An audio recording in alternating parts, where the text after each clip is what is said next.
The ambassador, Mr. Mark Sedwill, was speaking to a group of international journalists via video link at the Foreign Office. He warned that it was still time to be cautious about the result, even though the Taliban had failed to stop the elections. On the day itself, I gave an interview at the end of the day, and I said then that it was a good day for the people of Afghanistan and a bad day for the Taliban. And I think that is the case, even with a few days to look back on it. The people did turn out in their millions. The Electoral Commission managed to get polling stations open right the way across the country, 6,210.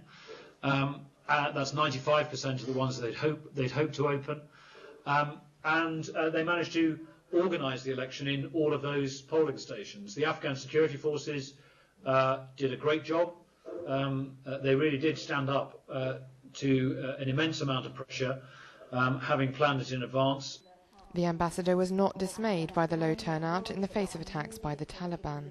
We know that turnout was lower across the south than we had expected in the Pashtun belt, but it was also lower across the rest of the country, including in the more secure areas. And that's what one expects in a second election after the end of a civil war. There tends to be a burst of enthusiasm in the first ones, and then the second ones turnout is lower generally. And turnout was down, but it was down across the country, although obviously the intimidation effect that the Taliban had in the south and east did have an impact. But they were seeking to stop the elections altogether, not simply to disrupt the turnout, and in that they failed. He said more consolidated results would continue to come in, but the full result would not be available for 2 weeks.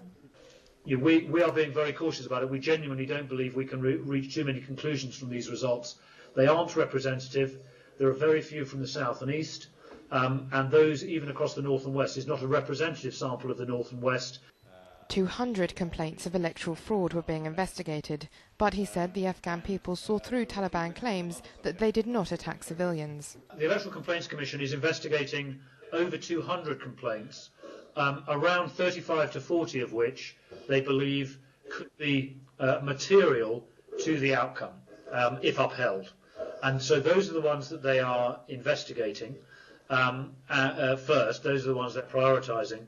And we're expecting that results won't be reported from those districts until those complaints have been looked at.